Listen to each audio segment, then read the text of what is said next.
Et voilà, nous sommes live. Bonjour à tous. Je suis en super compagnie aujourd'hui parce que je suis avec Adèle Larue de Charlus et c'est mal écrit à l'écran de NJ avec qui on a fait notre premier créaton. Je suis avec Julia Drup qui a inventé le concept des créatons et je suis avec Jérémy Sidbon, l'un des créatifs et qui a travaillé sur le projet NJ avec qui on travaille régulièrement, qui est dans son studio.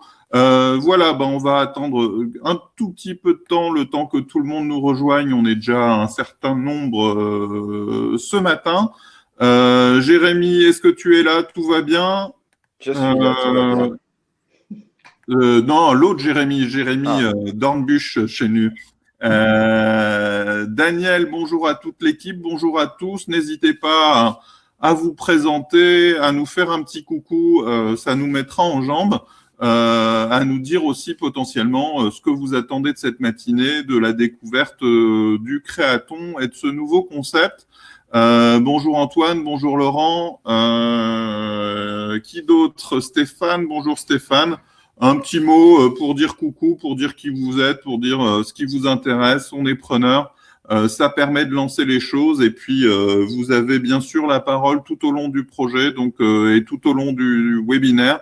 Donc, n'hésitez pas à intervenir, à poser des questions. Je ferai le relais auprès des intervenants pour que vos questions soient remontées. Et je suis sûr aussi que Jérémy, chez nous, va pouvoir mettre une petite case Q aussi quand la question est intéressante. Q pour question, bien sûr, afin de remonter tout ça et que je ne rate rien. Bonjour Mélanie, bonjour Thibaut. On est déjà nombreux, il est 11h02. Moi, je propose qu'on attaque directement et donc je vais lancer les slides. Hop, start. Comment ça marche? Alors, il va falloir qu'on trouve un endroit pour mettre les photos qui soient sympathiques parce que là, on cache tout. On va essayer en bas à droite. Voilà, l'idée, c'est 1 heure pour découvrir comment hacker la créativité en temps de Covid. Le Créaton est un dispositif qu'on a inventé avec Julia et surtout Julia, voilà, quelques mois et qui se révèle particulièrement intéressant dans ces périodes de Covid où on est quand même beaucoup plus désorganisé, où on doit aussi réinventer sa communication, un certain nombre de ses messages. L'idée, c'est qu'on vous présente comment marche ce dispositif. Il est beaucoup plus fluide, rapide et moins coûteux qu'une vraie compète entre agences, vu que là, on organise une vraie compète aussi, mais entre créatifs. Et en gros, il y a une structure en moins qui simplifie tout. Voilà. En quelques mots, je me présente, je vous laisse lire. J'ai toujours du mal à me présenter directement. Julia, si tu veux me présenter à ma place, c'est peut-être plus simple. Mais, mais non. C'est pas prévu. Dans ce cas-là, dans ce cas-là, on va laisser tout le monde lire. Je pense qu'un certain nombre d'entre vous ont déjà eu l'occasion de voir qui j'étais, vu que vous êtes dans notre base. Ce que je disais en intro sur le créaton, c'est que avec les restrictions liées au confinement, au changement des attentes, il y a vraiment 2 vraies raisons pour lesquelles ça vaut le coup de repenser sa communication à travers un créaton. C'est que les messages doivent changer, qu'il faut s'adapter, que les parcours d'achat ont changé, donc il faut changer les messages et la communication. Et c'est le bon moment de le faire pour repenser les messages et le créaton est un super dispositif pour ce faire. Et que c'est aussi un très bon dispositif pour travailler dans une organisation désorganisée comme on l'a aujourd'hui avec du télétravail, etc. On n'a pas le temps de faire des briefs, des soutenances, de valider tout ça auprès du comité de direction, etc. Là, on simplifie tout, c'est l'agence qui organise ça pour vous. Et puis, on va en parler. On assure le brief, on assure aussi l'organisation de la compète, l'alignement des créatifs, la restitution au fur et à mesure. Et vu que tout le monde et dans une logique de service, ça fonctionne beaucoup mieux. On a eu avec Julia l'occasion d'expérimenter une soutenance en temps de télétravail, et c'est extrêmement compliqué pour l'agence de soutenir face à des caméras éteintes et des micros éteints. Ça casse encore plus le feeling qu'on peut avoir, qui est déjà compliqué dans une logique de compétition d'agence. Pour nous, c'est vraiment le moment de faire une compétition plus ouverte, plus fair. On va en parler tout au long de cette heure de webinaire. J'attaque tout de suite vraiment, et c'est moi je vais te présenter, Julia, quand même. Ah bon? Parce que je peux le faire toute seule, hein, j'ai pas de problème. Tu peux le faire toute seule? Bah vas-y alors. Bonjour à tous. Mon parcours, j'ai passé plus de 20 ans en agence de toutes sortes, diverses typologies d'agences. J'ai fini par créer la mienne, une agence en 2006, une agence de marketing et communication digitale, que j'ai gérée pendant 10 ans, que j'ai revendue. Ensuite, j'ai pris la direction générale d'un grand groupe de data et web marketing, et donc j'ai travaillé pendant 25 ans, une agence de 150 personnes, donc avec énormément de population créative aussi. Donc ça fait entre 20 et 25 ans que je travaille pour des marques en B2B et sur toutes les problématiques de création, de rebranding, de positionnement, de campagne de communication. Donc, j'ai une grande habitude de travailler avec des créatifs. Et puis, il y a 1 an et demi, j'ai décidé de travailler moi-même autrement, de devenir consultante. J'ai rencontré Gabriel. J'ai trouvé que la rupture du modèle et justement la manière que Minute 30 avait et que Gabriel avait de vraiment craquer un peu ces modèles d'agence qui sont poussiéreux et qui sont pas forcément agréables ni en interne pour les agences, mais ni pour vous les annonceurs qui vous retrouvez toujours un peu en défaut de conseil ou avec justement une promesse qui n'est pas tenue en termes opérationnels. J'ai décidé de devenir consultante 1 minute 30, et voilà. Et à cette occasion, en cours de route, on s'est dit avec Gabriel qu'il fallait impérativement changer cette manière de faire de la créa, ces compètes qui étaient vraiment chronophages, qui prenaient de la productivité, de la rentabilité pour tout le monde et qui n'étaient pas forcément très efficaces. Et donc, on a inventé le créaton. Voilà pour la présentation.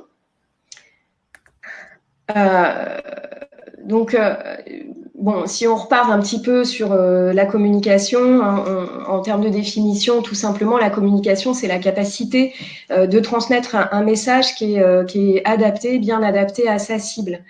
Vous, en entreprise, vous travaillez à ces messages qui sont liés à votre marque et également aux messages qui sont liés aux produits, aux services et au parcours client. On sait très bien qu'actuellement, l'expérience client, c'est vraiment le nerf de la guerre pour la préférence de marque. On sait qu'une marque doit vraiment travailler cette expérience client pour être mémorisable, pour être enchantée et fidéliser ou recruter de nouveaux clients. Donc, clairement, en interne, dans ce parcours d'acquisition de clients, la coordination avec la com, elle est vraiment essentielle.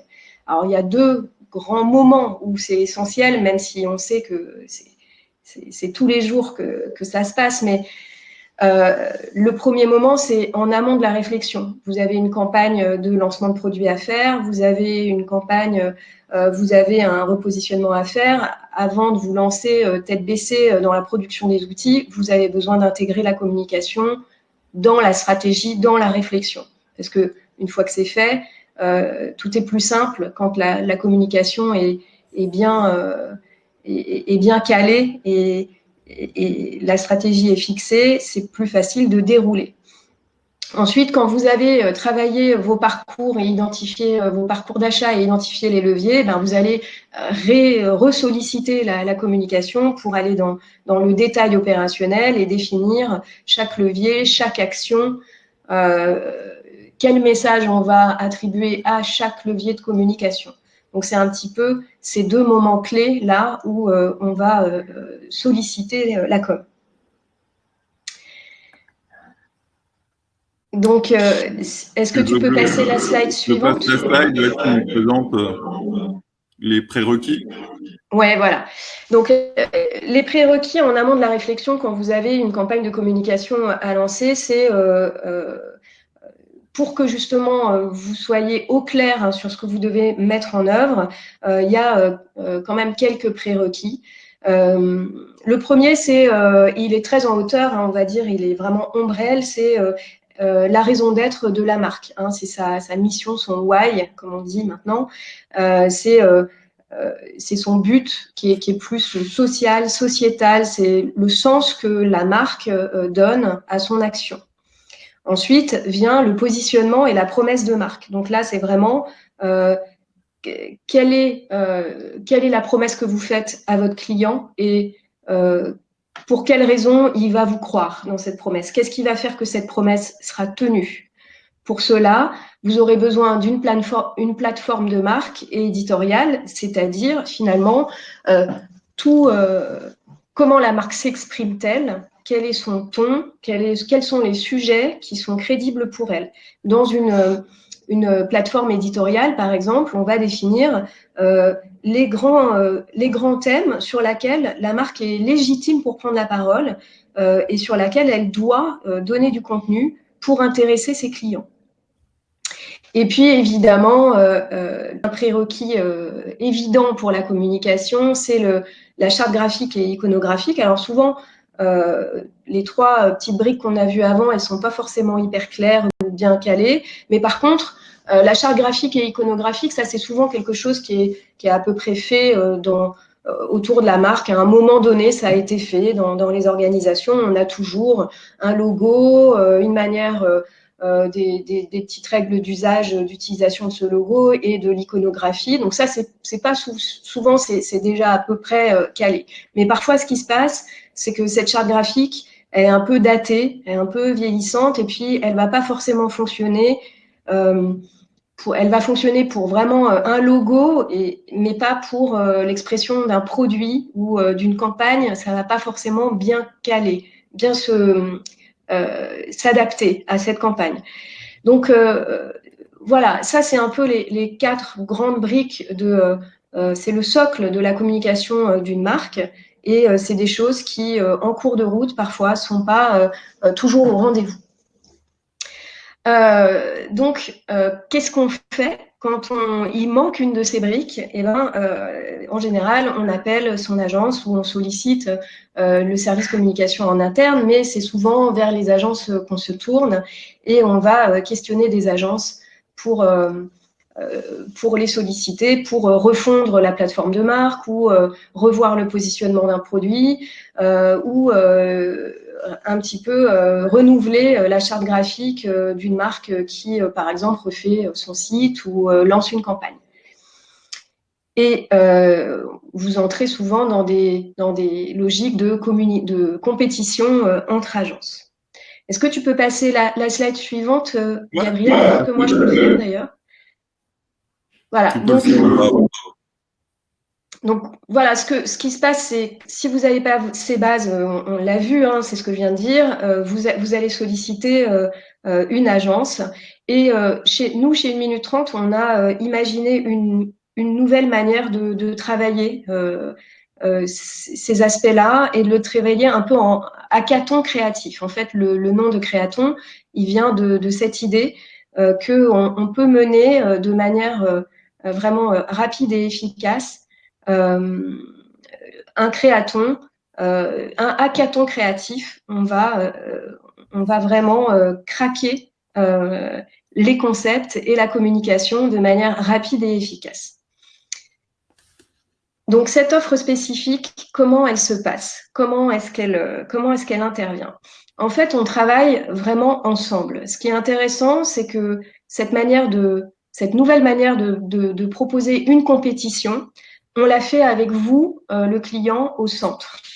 On va organiser une battle créative, un hackathon créatif qui va mettre en scène plusieurs équipes de création. Donc, quand on entend une équipe de création, on entend un concepteur-rédacteur et un directeur artistique qui travaille en team. C'est vraiment important d'avoir ces deux compétences dans une compétition. C'est indispensable pour créer parce qu'il y a des concepts et des mots et la manière de les sublimer en images, mais les deux vont ensemble.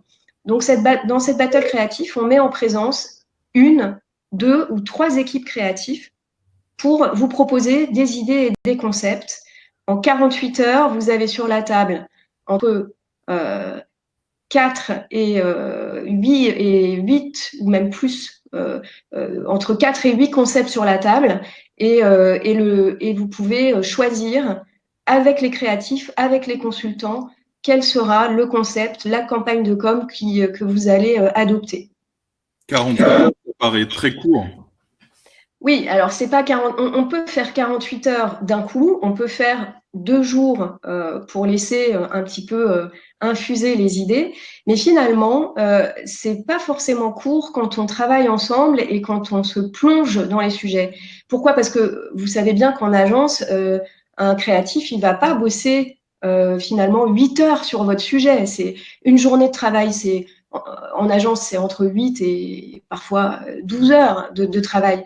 Aucun créatif en agence dans une compétition ne va passer 12 heures sur une compète rien que pour votre sujet, alors que là, oui. Donc, les créatifs qui travaillent toute la journée sur le sujet, ils sont complètement dédiés au sujet créatif qu'ils doivent mener à bien. Et du coup, il y a une mobilisation des énergies créatives qui est très importante et qui suffit pour proposer des idées. Mais j'anticipe un peu, mais on aura tout à l'heure Jérémy qui est avec nous dans la salle et qui est créatif et qui nous racontera comment ça se passe pour lui, par exemple, quand il fait un créaton. Donc en fait, quand on fait ces 48 heures, comment il se déroule ces 48 heures? Le premier jour, il est dédié à l'écriture du brief. Alors, vous allez me dire, un jour entier pour écrire un brief, c'est énorme par rapport au temps qu'on laisse aux créatifs. En fait, pas du tout. Pourquoi? Parce que ce qui est essentiel dans une compétition d'agence qui est efficace et performante, c'est le brief créa. Donc, le brief créa, ça n'est pas le brief du client. Ça n'est pas le brief que vous, annonceur, vous allez donner à votre agence. Le brief que vous allez donner à votre agence, c'est le brief marketing de plein de choses qui vous intéressent et vous allez les travailler avec dans l'idée de donner à l'agence un maximum d'informations. Le brief créa, c'est un autre document. C'est vraiment quelque chose où la torsion créative, les angles d'attaque ressortent et on va le travailler en une journée avec le client. Donc, par exemple, on va vraiment avoir un échange très important. Au moins 2 à 3 heures d'échange avec vos équipes. Ça peut être intéressant d'ailleurs de mettre plusieurs personnes d'une équipe, pas simplement un interlocuteur marketing, mais mettre aussi le commercial, mettre aussi toutes les parties prenantes du brief et de la campagne dans la salle pour que le consultant puisse questionner justement tous ces postes et aller chercher la matière qu'il lui faut pour rédiger ce brief. Pendant l'autre demi-journée, le consultant va écrire ce brief. Il va évidemment au préalable avoir lu toute la documentation que vous allez pouvoir nous envoyer en amont. Ça peut être les personas s'ils sont déjà définis. Ça peut être toute la documentation que vous avez déjà. Et le consultant va, avec la base de cette documentation et de ces 2 heures d'échange, rédiger un brief qui sera inspirant pour les créatifs.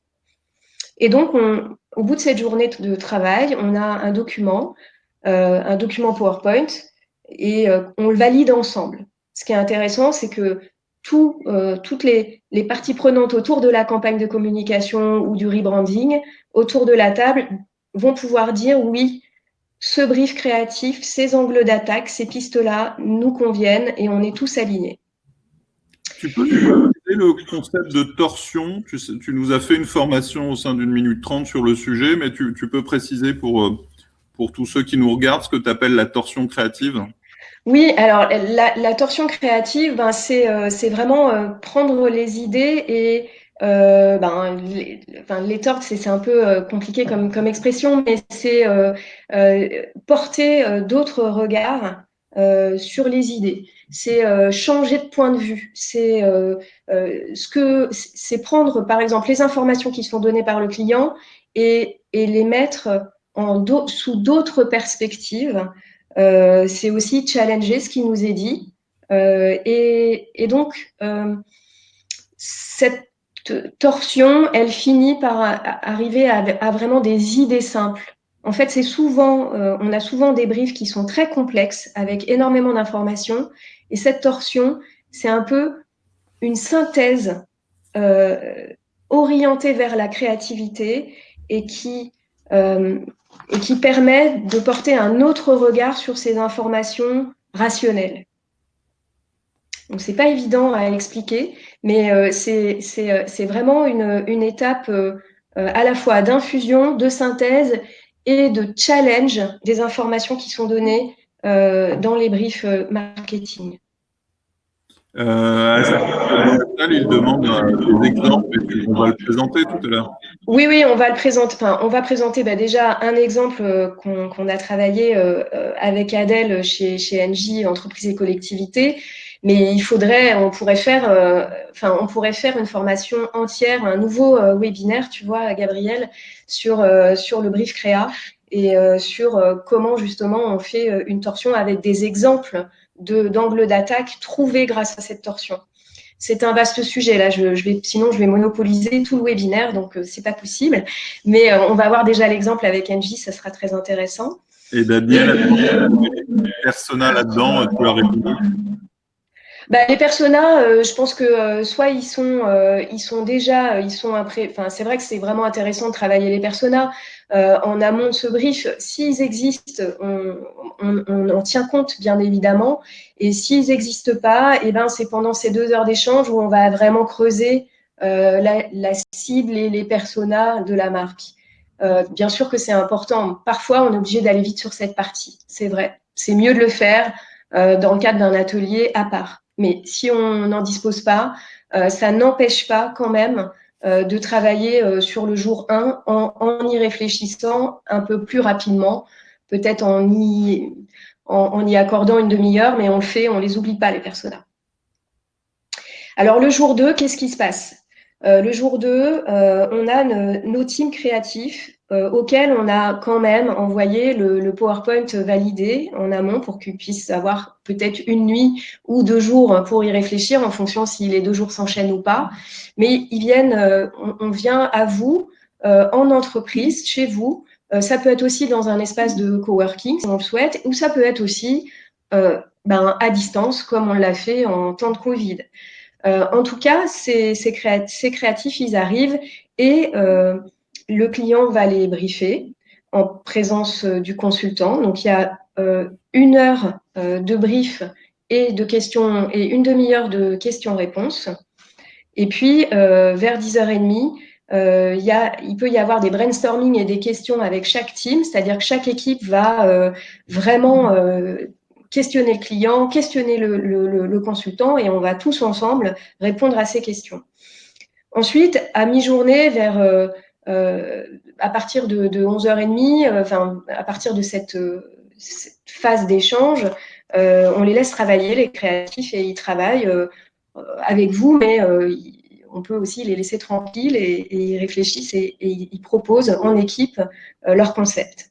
À mi-journée, chaque équipe présente 2 concepts. Ces concepts, ils sont travaillés sous forme d'intentions visuelles et quand même des intentions rédactionnelles assez fortes. Et ils sont présentés par les équipes créatives et par le consultant. Et puis, on choisit ensemble, le client, les gens autour de la table, ceux qui ont été présents au brief, ceux qui ont validé le brief, vont choisir au moins par équipe une piste, un concept. Et l'après-midi, les créatifs vont décliner, déployer ce concept sous au moins 2 supports. 2 supports, on va dire, finalisés. Ça peut être une affiche, ça peut être un display, un article, une homepage. Les 2 supports sont définis en amont, au moment du brief. Et puis, en fin de journée, bon, c'est une longue journée, mais en fin de journée, il y a la présentation de ces 2 supports déclinés. Et puis, soit il y a des corrections, soit ça convient. Et ça, c'est par équipe. Donc, si vous avez une équipe créative, vous avez une campagne à la fin de la journée. Et si vous avez plusieurs teams créatifs en compétition, vous aurez 3 pistes finalisées et un choix à faire. Donc voilà comment se passe le créaton, vraiment d'une manière très pratique et très pragmatique. J'imagine qu'il doit y avoir des questions, mais voilà, en tout cas, comment ça se passe. L'exemple va permettre de rendre les choses plus claires. Justement, je vais laisser la parole. Bonjour Adèle, rebonjour. Bonjour. Je te laisse te présenter. En tout cas, nous, on a été ravis d'avoir travaillé avec Engie sur ce créaton. Est-ce que tu peux te présenter toi? Toi, tu es responsable digital chez Engie Entreprise et Collectivité, mais aussi présenter Engie Entreprise et Collectivité et ce que Engie propose à ses clients. Oui. Donc oui, effectivement, moi je suis responsable digital chez Entreprise et Collectivité, donc c'est prendre en charge toutes les actions de communication et marketing digital, que ce soit sur notre site web ou sur tous les autres supports digitaux. Et pour présenter un petit peu Engie Entreprise et Collectivité, en fait, nous on est le fournisseur d'énergie, donc gaz, électricité, énergie verte, pour, comme son nom l'indique, pour les entreprises, les collectivités, les syndics et copropriétés. Donc, ça représente à peu près 45 000 clients. Super. L'idée là maintenant, c'est vraiment que tu nous présentes le contexte dans lequel vous avez fait ce créaton et puis après la campagne qui a été lancée. Ouais. En gros, nous, le contexte, c'est qu'il y a une évolution réglementaire dans le monde de l'énergie qui concerne justement les entreprises, donc qui est une de nos cibles. Et en fait, pour nous, ça représente une forte opportunité en fait de récupérer des clients. Et donc, du coup, on a vraiment souhaité lancer une grosse campagne sur toute l'année. Dans ce cadre-là. Et donc, c'est pour ça qu'on a décidé de lancer ce créaton, en fait, vraiment pour définir en amont de toutes les campagnes qu'on voulait créer, vraiment notre angle d'attaque, quel était le message qu'on voulait faire passer, quel est l'aspect visuel qu'on voulait donner à notre campagne. Super, voilà. Tu vas pouvoir commenter comment s'est passé le créaton et présenter certaines des créas qui ont eu lieu. Oui. En fait, ça reprend à peu près ce que Julia a présenté juste avant. Donc, on a eu une première journée une première matinée où on s'est retrouvés autour de la table avec Julia pour préparer le brief. Donc, chez Engie, on était vraiment nombreux pour le coup, puisqu'il y avait des représentants du marketing, des marchés, du commercial, de la communication. En fait, là, vraiment, l'idée, c'était de réunir toutes les informations sur l'offre qu'on voulait mettre en avant, les composantes de l'offre, la charte graphique, toutes les choses dont on avait besoin, en gros, de connaître, plutôt dont les créas avaient besoin pour proposer quelque chose. Donc voilà, ça c'était la première matinée où on s'est retrouvés tous ensemble en interne avec Julia pour la préparation du brief. Et ensuite, pendant la deuxième journée, là je vous parle que des moments où Engie était présent. La deuxième journée, on s'est retrouvés tous ensemble, les mêmes personnes, plus Julia, plus les créatifs, en début de journée pour présenter justement ce brief, répondre aux questions éventuelles. Ensuite, on a laissé travailler les créas. Et puis, on s'est retrouvés vers l'heure du déjeuner, justement, pour avoir les premières pistes qui avait été proposé et pour décider de deux sur lesquels on voulait travailler. Et voilà, et du coup, après, pareil, on les a relaissés travailler et on s'est retrouvés en fin de journée pour valider, vraiment pour valider le concept final. Ben, on va découvrir les productions maintenant.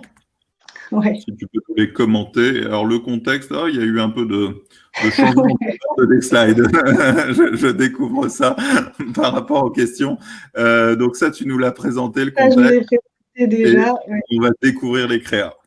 Ouais, donc les créas, nous, à l'issue du créaton, on voulait ressortir avec deux créas, la landing page qui serait présente sur notre site et dont l'objectif était vraiment de récupérer tous les prospects issus de nos campagnes, enfin tous nos leads. Donc l'idée, c'est vraiment de pouvoir les diriger sur cette page-là. Et ensuite, une campagne de marketing direct, donc avec un courrier. Donc là, on voit en fait qu'on reprend à chaque fois une accroche qui est faites un choix engagé sans engagement. On la voit sur la landing page et sur le courrier, l'accroche et l'angle visuel. Julia, tu as des éléments à apporter aussi sur les créas et peut-être répondre aussi aux questions de Mélanie et Daniel sur comment on détermine le nombre d'équipes nécessaires et proposez-vous des mesures chiffrées? Ouais, bien sûr. Alors, déjà, sur ce que tu viens de raconter, Adèle, j'ai rien de plus à dire. Peut-être ce que je pourrais dire, c'est que ce qui était intéressant quand même, c'est d'avoir défini au brief ensemble sur la première journée deux angles d'attaque qui étaient assez différents. Hein, il y avait une partie très tournée vers l'écologie et l'autre qui était plus commercial, hein, sans rien dévoiler, mais voilà, il y avait deux angles d'attaque vraiment divers et je pense que à mi-journée, quand on a eu les deux concepts sur la table, c'était vachement intéressant de voir que les deux angles d'attaque avaient vraiment été traités tout en respectant toutes les autres contraintes. Hein. Adèle, je dis pas de bêtises en disant ça, c'était vraiment deux axes bien différents, mais tous les deux traitaient bien la problématique. Et donc, ça a été un grand débat. Hein. C'était un grand débat à mi-journée pour choisir, parce que là, on savait que c'était le moment le plus important finalement, c'était choisir l'axe qui allait être développé. Alors, pour répondre à la question de comment on choisit le nombre de créatifs, d'équipes, alors il y a déjà malheureusement un implacable critère budgétaire, hein, puisque Gabriel nous le résumera après, mais ce qui est formidable dans ce créaton, c'est que toutes les équipes sont payées. Donc, contrairement à une compétition d'agence où, pour l'agence qui a travaillé pendant des heures sur un sujet, elle ne gagne, la plupart du temps, elle n'est pas rémunérée et elle ne gagne rien. Ici, c'est particulièrement juste puisque tous les créatifs sont rémunérés, même si le team, l'équipe qui est gagnante, quand il y en a plusieurs en lice, l'équipe gagnante est beaucoup mieux rémunérée que les autres, mais donc c'est très motivant pour eux de gagner, mais malgré tout, les autres sont tout à fait justement rémunérés. Donc plus on en met autour de la table, plus ça coûte cher. C'est logique. Voilà, donc c'est déjà une première logique budgétaire de choisir, et c'est toujours mieux évidemment d'avoir plus de propositions créatives que quand on n'a qu'une seule équipe dans la salle. Il y a forcément un univers qui est celui des créatifs et on va avoir moins de pistes possibles. Donc je dirais que c'est mieux d'en avoir plus, mais là, en l'occurrence, chez NJ, ça s'est très bien passé parce que nos créatifs étaient excellents et ils ont pu vraiment aller chercher des pistes très différentes et donner du choix à Adèle et à ses équipes. Donc, voilà. Et pour la question des flyers, comment choisir la taille et le format à privilégier, pour répondre à la question d'Arthur, là, c'est quelque chose qu'on choisit ensemble avec le consultant au moment du brief créa. C'est-à-dire, on va se dire, qu'est-ce qui est important pour vous de développer? Quel est le support, soit le plus urgent, soit le plus stratégique? Et on va le décider ensemble. Et il y avait des mesures chiffrées. Je ne comprends pas la question. Proposez-vous des mesures chiffrées? C'est-à-dire que le créaton, lui, c'est un processus créatif, donc il propose pas de mesures chiffrées, mais les campagnes, si on peut avoir les retours comme n'importe quelle agence qui accompagne un client dans ses dispositifs, c'est sûr que c'est toujours mieux de savoir quelle est la performance d'une campagne. Très bien. On va peut-être passer un peu le making of, Adèle. Ouais. En fait, finalement, c'est un petit peu ce que j'explique. Comment tu as vécu ce créaton? Pourquoi tu as choisi de faire un créaton? Ouais. Pour le coup, nous, ce que je disais tout à l'heure, pourquoi on a choisi de faire un créaton, c'est qu'on avait vraiment besoin d'avoir une base, un angle d'attaque qui est vraiment la base de l'angle d'attaque, qui est l'aspect visuel qu'on voulait décliner sur tous nos supports pour notre campagne sur l'année. Moi, ce qui m'a vraiment plu pour le coup, en tout cas dans ce concept, dans le fait d'avoir là les 2 journées où on se retrouvait vraiment tous autour de la table, c'est justement d'avoir tout le monde autour de la table, en fait. Parce que c'est vrai que finalement, en général, dans des compétitions classiques, entre guillemets, on va avoir de multiples échanges par mail, par téléphone. On doit contacter les uns à un moment, les autres à un autre moment. Là, l'intérêt, c'est que vraiment tout le monde, tous ceux qui ont un intérêt, en tout cas dans cette campagne, se retrouvent autour de la table. Et du coup, ça facilite vraiment, pour le coup, grandement les échanges. Ça facilite aussi les questions, les questions-réponses, puisque du coup, les créateurs peuvent poser leurs questions en direct, avoir les réponses instantanément. Et voilà, c'est sûr, c'est que par contre, c'est super riche. Ça fait vraiment parler, parce que tout le monde a toujours un avis, tout le monde a envie de parler. Mais c'est aussi ça qui rend la chose sympathique. Et en fait, pour le coup, je trouve que même si on pourrait se dire que 2 jours, on a tous, je pense, des agendas assez chargés. On pourrait se dire, oh là là, 2 jours sur un sujet, c'est quand même super, c'est énorme, quoi.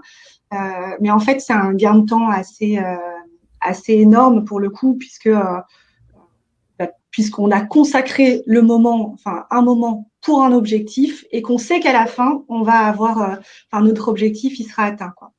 Et puis après, je pourrais aussi parler de l'aspect ludique du créaton quand même, puisque c'est vrai que ça nous sort un petit peu des habitudes qu'on a de travail et je pense que ça aide aussi un petit peu à être plus créatif. En gros, ça nous sort un petit peu de notre train. Mais ce qui est extrêmement fort, c'est qu'on travaille de façon réellement partenariale, de façon collective et en équipe. Et il n'y a plus ce poids de la compétition, donc c'est les uns contre les autres, avec de la distance, avec du formalisme aussi, parce que plus les groupes sont grands, plus il y a les acheteurs qui viennent mettre du formalisme et qui viennent séparer les clients du fournisseur pour s'assurer qu'on est dans un respect strict de l'égalité. Là, on est dans quelque chose où tout le monde travaille ensemble et c'est très collaboratif. C'est ça. Ouais. Je ne sais pas si tu veux rajouter quelque chose là-dessus, mais c'est vrai que c'est une dimension qui est quand même très forte de vraiment travailler avec les créas et pas avoir la distance du formalisme entre les créas d'un côté, que vous ne voyez pas souvent d'ailleurs pendant les compètes. Non, mais c'est clair. En fait, le terme collaboratif, c'est vraiment ça. Et c'est ce que je disais tout à l'heure. C'était super d'avoir tout le monde autour de la table. Et en fait, ça permet chacun de comprendre les problématiques des autres, en fait, directement. Parce qu'on a tous nos propres problématiques. La com va être concentrée sur est-ce que ça respecte bien la charte graphique. Le commercial va être concentré sur oui, attends, mais sauf que est-ce que c'est assez attractif pour que nos prospects ils aient envie de venir vers nous. Les créas, ils vont avoir leurs propres problématiques, que je n'avais pas expliqué là, que Jérémy pourra mieux expliquer que moi. Mais voilà, et là, au moins, du coup, on les partage tous et c'est beaucoup plus simple.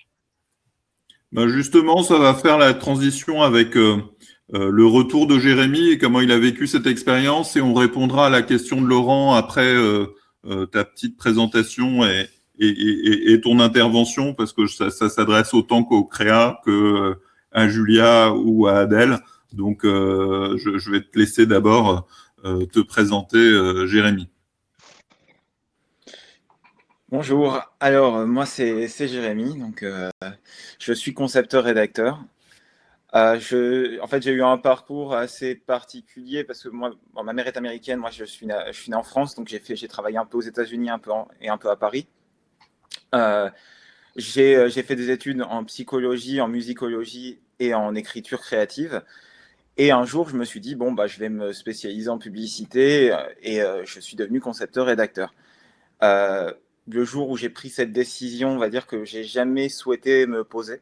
Je suis quelqu'un qui aime bien découvrir de nouvelles méthodes de travail, travailler avec plein de clients différents. Et donc, j'ai quasiment toujours été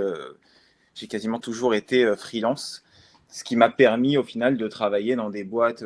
J'ai beaucoup bossé pour TBWA, pour DDB, pour BBDO, pour Publicis, pour ce genre d'agence. Aujourd'hui, bon, je suis un tout petit peu plus stabilisé puisque je suis directeur de création freelance pour une agence qui s'appelle Black Motion et j'effectue également d'autres missions, freelance et notamment ces créatons. Et du coup, après vous avoir parlé de qui j'étais, mon type de parcours, je vais vous dire pourquoi, selon moi, et pourquoi en tant que créatif, le créaton est quelque chose qui m'a vraiment parlé et qui me semblait être une révolution nécessaire. Donc, moi je fais pas de slide, j'aime bien parler, qu'on me regarde. Je dois avoir un côté narcissique. Du coup, la première chose dont je voudrais parler, c'est qu'aujourd'hui, en tout cas moi, en tant que freelance, j'ai pu ressentir le fait qu'il y avait des tensions entre agences et annonceurs. Alors, pourquoi je parle de tensions? Parce qu'en réalité, pour avoir travaillé des deux côtés, les attentes sont rarement les mêmes. L'annonceur a un objectif qui est quand même un minimum commercial, puisqu'au final, l'annonceur va payer certaines sommes pour être visible et donc vendre quelque chose. Ça reste quand même le principe de la publicité et de la communication à la base. C'est un principe qui est souvent oublié par les créatifs, donc ça c'est notre my mistake. Mais l'agence, ou en tout cas ces créatifs, ont de temps en temps un objectif de visibilité ou de reconnaissance créative.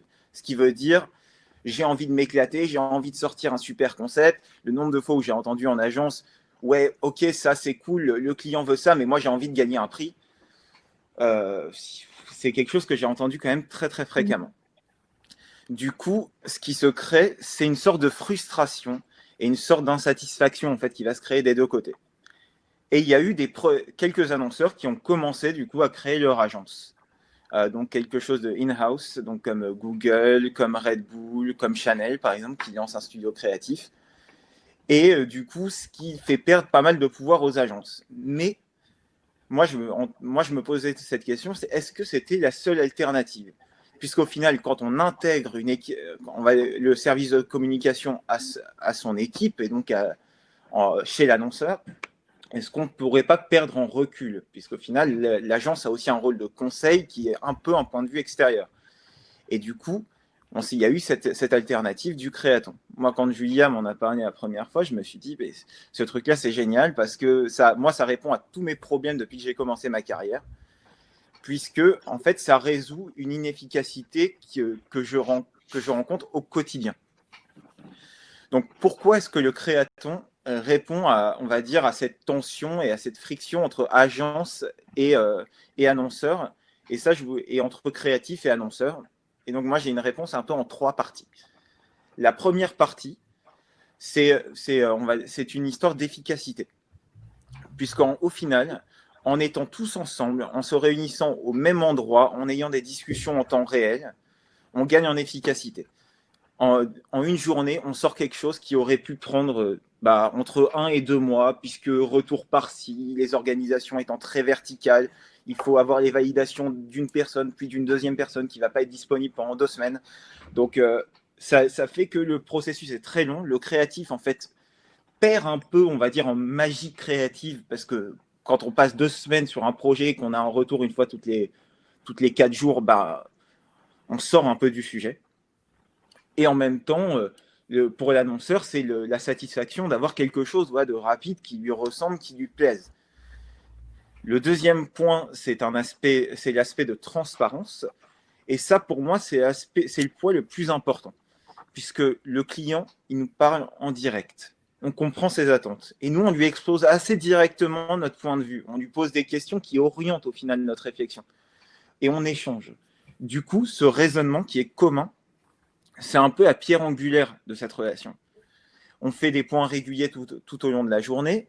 Donc, le client va se sentir intégré et fournit d'autant plus d'efforts. Quand on était chez Engie, moi, un des trucs que j'ai trouvé incroyable, c'était à quel point les équipes étaient enthousiastes à l'idée de réfléchir de temps en temps avec nous. Et ça, c'est quelque chose qu'on ne vit jamais en agence. Donc, c'est assez génial. Et du coup, comme on a le retour en direct, ça renforce notre compréhension. On va dire que ça aiguise un peu notre manière de concevoir au final la campagne. Et à la fin de la journée, le client, donc, il obtient ce qu'il veut. Donc, il est super content et nous remercie. Et du coup, nous-mêmes, en tant que créa, les retours qu'on n'obtient quasiment jamais, parce qu'au final, on est rarement en présentation, on voit rarement le client. Au final, on se sent, c'est hyper valorisant que d'avoir un client qui te dit écoutez, merci beaucoup pour cette journée. On est vraiment content de ce qui est sorti. Pour nous, c'est vraiment super valorisant. Et enfin, il y a un aspect qui n'est pas négligeable, c'est l'aspect financier dont parlait Julia tout à l'heure. C'est vrai que quand on est en compète en agence, le fait de commencer une journée en se disant est-ce que je vais être payé à la fin de cette journée, c'est pas forcément la meilleure chose à faire, c'est pas forcément les meilleures dispositions pour faire un travail créatif. On veut être complètement libéré de cet aspect-là quand on est créateur. Du coup, là, on sait qu'au final, on va être payé. Et honnêtement, les sommes en question sont quand même très, très justes.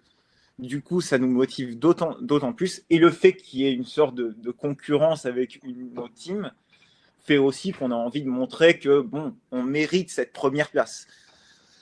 Donc, au final, moi, ce que je voulais dire en conclusion, au final, de mes expériences créatons, c'est on peut dire que le créaton répond à ce qu'on appelle en économie un dilemme du prisonnier.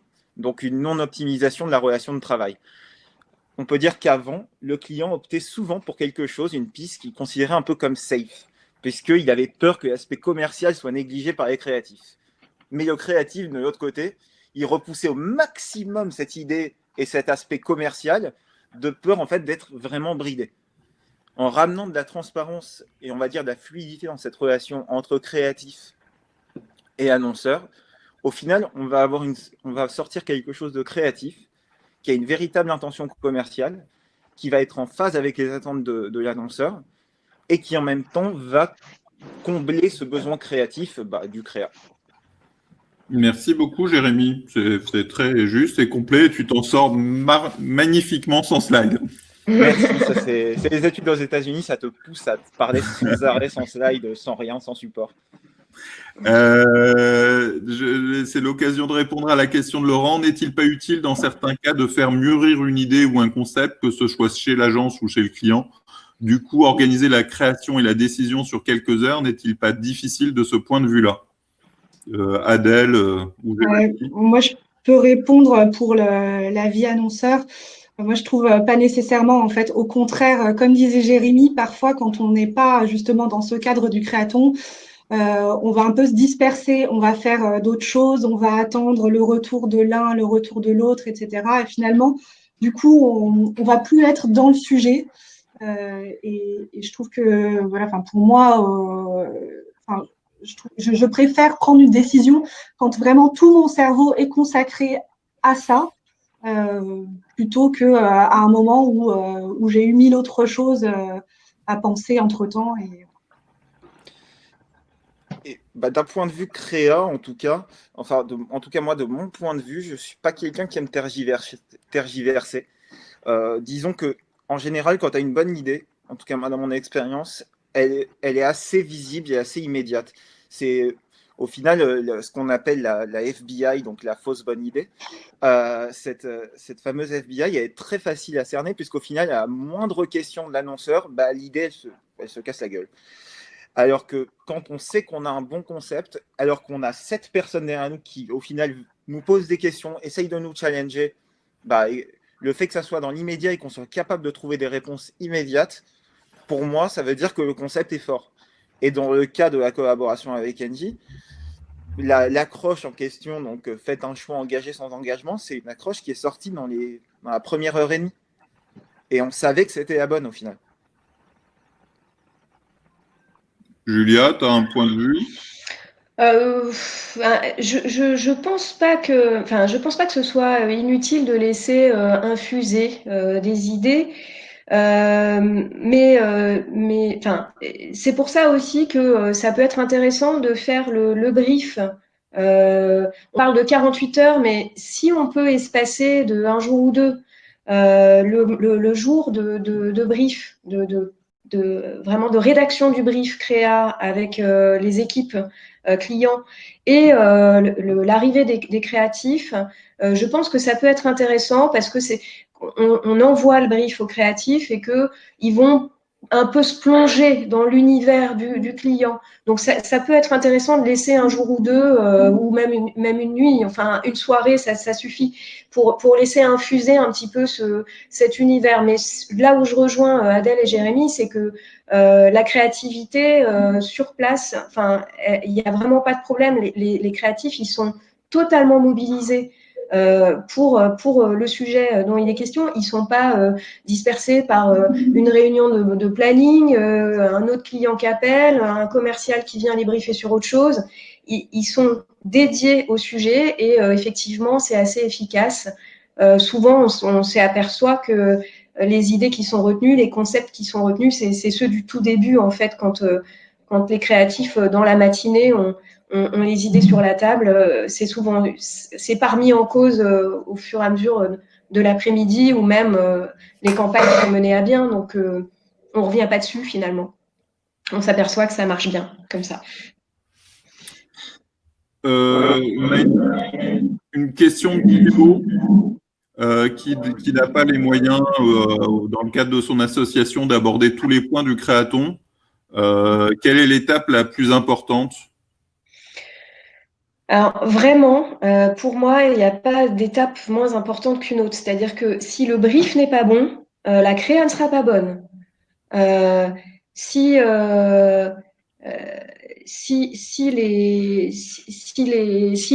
on n'a qu'un brief, ben, on n'a pas de créa. Donc, ces deux étapes, à la fois le brief créatif et la création elle-même, on ne peut pas s'en passer. L'un ne fonctionne pas sans l'autre. Donc, je suis désolée pour cette réponse qui n'arrange pas, cette personne qui a posé cette question. Je pense qu'il faut toujours prendre le temps de se poser sur le brief et puis évidemment, il faut payer les créatifs. Il n'y a pas d'autre. J'ai malheureusement pas de recette miracle où on pourrait se passer d'une des deux étapes. Et après, ça peut être dans le cadre d'une association, un concours créatif parmi les adhérents, parmi les membres, etc. Je pense que dans ces cas-là, c'est plus intéressant de se dire qu'on fait un casting de créatifs sur la base d'un volontariat ou de jeunes créas. Il y a des écoles de créa sur lesquelles on peut aller chercher des participants à des créatons pour des plus jeunes créatifs, peut-être moins seniors. Mais on ne peut pas se passer de l'étape de conseil au niveau du brief et on ne peut pas se passer du travail des créatifs. Donc, il faut faire à l'économie dans les deux cas. Mais c'est possible, hein, il y a des solutions. Mais en tout cas, on n'enlève pas une étape.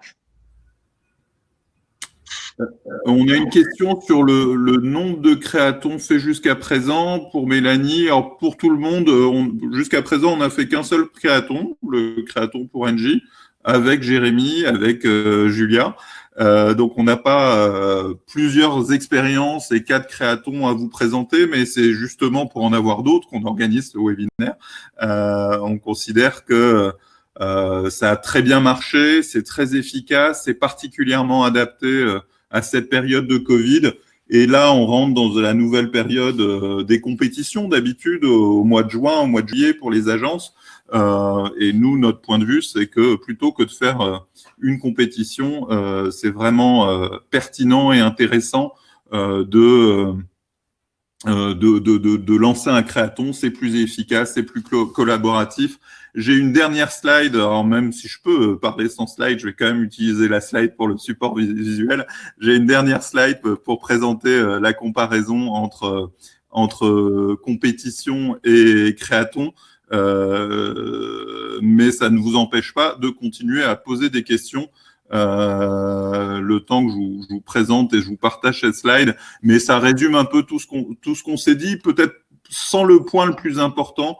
Donc oui, c'est plus facile à organiser, c'est plus rapide, c'est moins coûteux. Il y a une question sur l'argent, je vais y revenir tout de suite. C'est plus juste parce que tout le monde est rémunéré, c'est plus sûr pour l'annonceur parce qu'il y a un vrai travail en commun. Et je pense qu'effectivement, dans le point le plus important qui n'est pas évoqué sur cette slide, mais qui ressort de ce que nous a partagé Adèle, de ce que nous a partagé Jérémy, c'est vraiment cette notion de transparence ou de travail en commun, collaboratif, où il n'y a plus la distance du formalisme, de l'organisation entre les équipes de l'annonceur et les créas. Tout le monde travaille en même temps, créatif, annonceur, consultant, pour atteindre un objectif commun et pas des objectifs qui peuvent être différents des uns aux autres, gagner un prix, être plus commercial, être plus créatif, etc. Là, on est tous réunis dans la même pièce ou dans la même chat room pour atteindre ces objectifs, pour trouver le mot qui fait mouche, la créa qui fait mouche au regard des objectifs de l'annonceur parce que c'est le vrai client. Pour parler du budget, on est dans une logique où on a 3 packs. Un pack avec un seul team créatif, donc le travail sur le brief par un consultant, et c'est souvent le cas de Julia, par Julia qui a introduit le concept, et puis suivi par une journée de créaton avec un seul team créatif, donc un DC et un DA. On est sur un budget à 10 000 et après vous rajoutez 5 000 par team créatif en plus.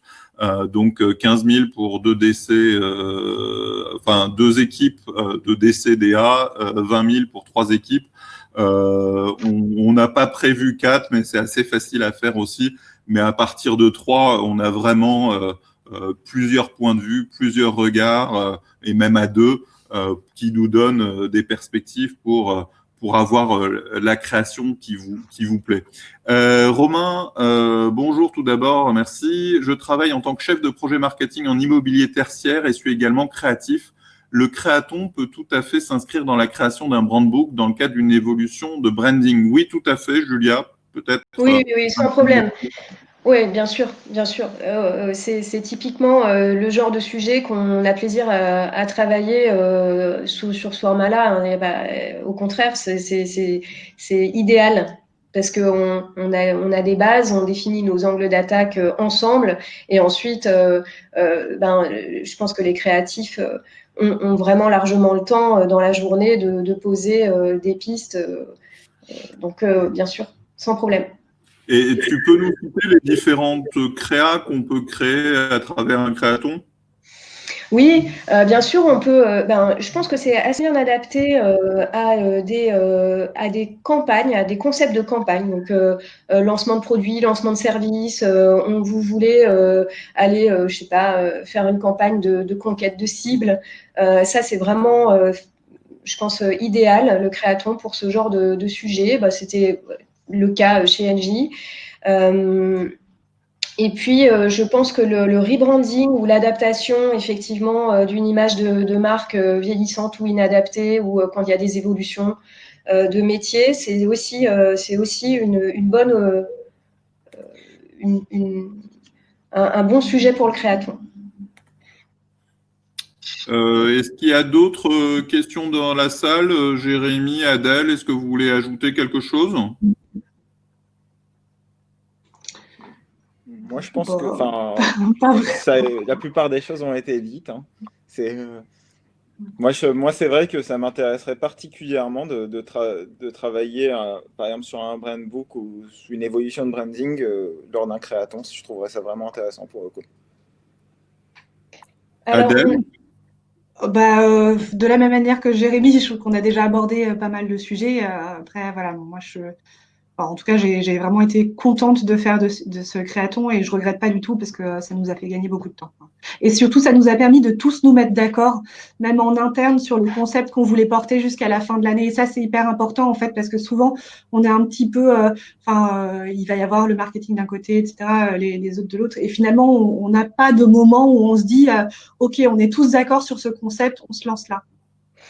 Oui, je suis complètement d'accord. Alors en plus pour les avoir mis d'accord, et puis en plus il y avait du monde autour de la table, hein, mais c'est vrai que le format du créaton il est très intéressant du côté client pour se dire les choses parce que parfois il y a des non-dits, on laisse travailler ses collègues sur des pistes qu'en fait on fonctionne pas trop et puis ensuite on revient dessus plus tard et c'est beaucoup de temps perdu. Là, finalement, on est obligé de signer le brief et tous ceux qui ont participé sont obligés de l'assumer au moins. Alors, on est obligé de se mettre d'accord et on est obligé de l'assumer. Donc, je pense que c'est une grosse partie qui fait l'efficacité du créaton, c'est que la partie en amont sur le brief créa, sur le brief client et le brief créa, est très, très est très important pour la partie pour la partie annonceur. Effectivement, être sous contrainte de se mettre d'accord fait qu'on est efficace. Et ça, c'est pas toujours facile hein, parce que il faut aussi avoir, cadrer les choses. Donc ça, c'est mon rôle évidemment, mais c'est pas toujours facile à faire. Mais là, on y arrive, et malgré le monde autour de la table et les points de vue différents, ça permet d'être en cohérence, quoi. J'ai une dernière question d'Anne-Lise. En dehors du coût que cela représente, y a-t-il une fréquence à respecter? Je ne suis pas sûr d'avoir complètement compris, mais non, entre les créatons. Non, une fréquence il faut le faire une fréquence de créaton, le plus souvent possible. Non, je sais pas. Non, la fréquence, je dois dire, je pense que pour toute campagne, ça peut s'adapter. Oui, c'est ça. C'est dès qu'on a un nouveau concept créatif à introduire. Donc, changement de campagne, changement d'image. Quand on est dans une campagne qui va s'inscrire dans le prolongement d'une autre, il n'y a pas nécessairement besoin de repasser par l'étape du créaton. On est pile à l'heure, donc il me reste plus qu'à vous remercier. Adèle, merci encore et merci pour la confiance d'Engie. Jérémy, on sera ravis de te refaire participer à d'autres créatons et Julia, bien sûr, pour avoir déjà inventé cette superbe idée et pour animer et réaliser les briefs. C'est vrai qu'il y a énormément de savoir-faire dans ces briefs créatifs pour avoir travaillé là-dessus et vu la différence souvent entre un brief client qui vient avec plein de chiffres, plein d'informations et la synthèse que tu en fais pour le transmettre au créa et leur parler vraiment avec les mots, avec les idées, les angles d'attaque qui les inspirent. Il y a un vrai travail dans cette torsion du brief et c'est ce qui facilite grandement la relation avec les créas et la capacité à être vraiment inspiré et à créer des choses nouvelles et différentes. Merci à tous d'avoir participé. Une dernière slide, si vous souhaitez organiser votre créaton, je vais changer la position de nos vignettes images. J'aurais fait ça une bonne partie du webinaire. On a Bertrand Espitalier chez nous qui est prêt pour recevoir votre appel, pour recevoir vos mails. Et puis sinon, vous avez un créaton.fr, ça vient sur notre site et sur une page dédiée au créaton. Donc c'est très facile de nous contacter, bien sûr, moi-même, hein, bien sûr, je redirigerai vers Bertrand, très facile de nous contacter pour organiser ensemble un créaton. On sera tous enthousiastes à cette idée. Merci à tous encore. Merci beaucoup, Adèle. À très vite. Salut à tous. Salut. Merci. Au revoir.